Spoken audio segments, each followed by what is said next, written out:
मु श्री मोहन चरण माझी ईश्वरंक नाम रे शपथ करुअछि जे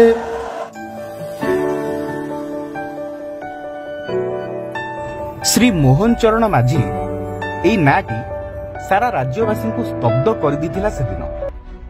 दीर्घ 24 वर्षर बीजेडी शासन पर 2024 निर्वाचन रे संख्या गरिष्ठता हासिल करी राज्य रे नुआ करी सरकार गढ़िबा पई सक्षम होइथाय बीजेपी दल। सारा राज्यवासी भी चाहि बसी थांती नुआ मुख्यमंत्री को ना सुनिबा पई। आउ शेष रे समस्त प्रकार कल्पना जल्पनार अंत घटाई बीजेपी श्री मोहन चरण माझी को मुख्यमंत्री रूपे ना घोषणा करथिला। परे परे विधिवत भावे गत जून मास 12 तारिख रे शपथ ग्रहण करी ओडिशार नुआ मुख्यमंत्री भावे दायित्व ग्रहण करथिले मोहन माझी। 4 थर विधायक भावे निर्वाचित होइतिबा मोहन प्रथमे सरपंच निर्वाचन लड़ी राजनीति रे एंट्री करथिले, किंतु एबे समय बदलिबा सह तांकर निर्मल भावमूर्ति को दल पसंद करिछि। एक साधारण परिवार आसी मुख्यमंत्री आसन रे बसिचंती श्री मोहन। सरपंचरू राजनीति आरंभ करथिबा श्री मोहन 1972 मसीहा जनवरी 6 तारिख रे केन्दुझर जिलार रायकला रे जन्म ग्रहण करथिले। तांको पितांको नाम गुनाराम माझी एवं मांको नाम बल्ले माझी एवं तांको पत्नीको नाम प्रियंका मांडी। मोहनकर शिक्षागत योग्यता हेउची कला रे स्नातक।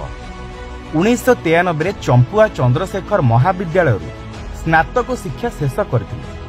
एथिसह से 2011 रे आईन शिक्षा मध्य हासिल करिसथि। प्रथमे सरस्वती शिशु मंदिर रे शिक्षकता करथिले मोहन। शिशु मंदिर गुरुजी निज क्यारियर आरंभ करथिले। कथारे अछि शिक्षक छाटरे शिशु हुए मनीष। एही छाट ताकू शिक्षा, संस्कार, सम्मान और सफलता दिए।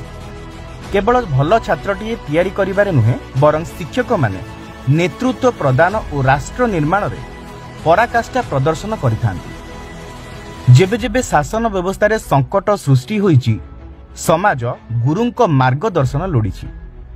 सेबे सेबे गुरु माने निज उपस्थिति और योगदान बल रे समाज को संभाली नैछंती। शिक्षादानरु समाज संस्कार पुणी राजनीति को मध्य शिक्षक माने आसीचंती। एथिसह शासन दायित्व भी सेमाने दक्षतार सह तुलाई आसिचंती। निज शासन काल रे विकास और नीति निष्ठार भिन्न परिभाषा सृष्टि करी समाज को सद्मार्ग देखाइछंती। ठीक सेहीपरि शिशु मंदिर गुरुजी थिबा श्री मोहन को दल राज्यर शासन भार दायित्व प्रदान करिछि। श्री मोहन माझी 2000 मसीह केन्दुझर सदर बीजेपी टिकेट निर्वाचन लड़ी प्रथमे विधानसभा को निर्वाचित होइथिले। परे से 2004, 2019 और 2024 रे बीजेपी टिकेट रे केन्दुझर आसन विधायक होइथिले। 2024 विधानसभा निर्वाचन रे मोहन चरण माझी केन्दुझर विधानसभा आसन बीजेडी रो मीना माझी को 11,577 भोट रे परास्त करथिले। 4 थर विधायक होइतिबा मोहन माझी आदिवासी सांताल संप्रदायर। 2000 मसीह प्रथम थर पई मोहन माझी केन्दुझर विधायक भावे निर्वाचित होइतिले। एहा परे 2004 मसीह से पुणी एही आसन जीतिथिले। तेबे 2009 एवं 2014 विधानसभा निर्वाचन रे तांकु समान आसन पराजयर सामना करबाकू पड़िथिला।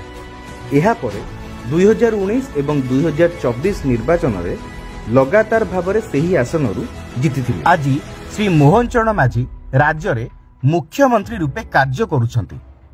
जड़े सरपंच एवं जड़े साधारण सरस्वती शिशु मंदिर गुरुजी जे राज्यर मुख्यमंत्री होई पारे यह प्रमाण करी देखाइछंती मुख्यमंत्री मोहन माझी। स्पेशल रिपोर्ट समीक्षा न्यूज।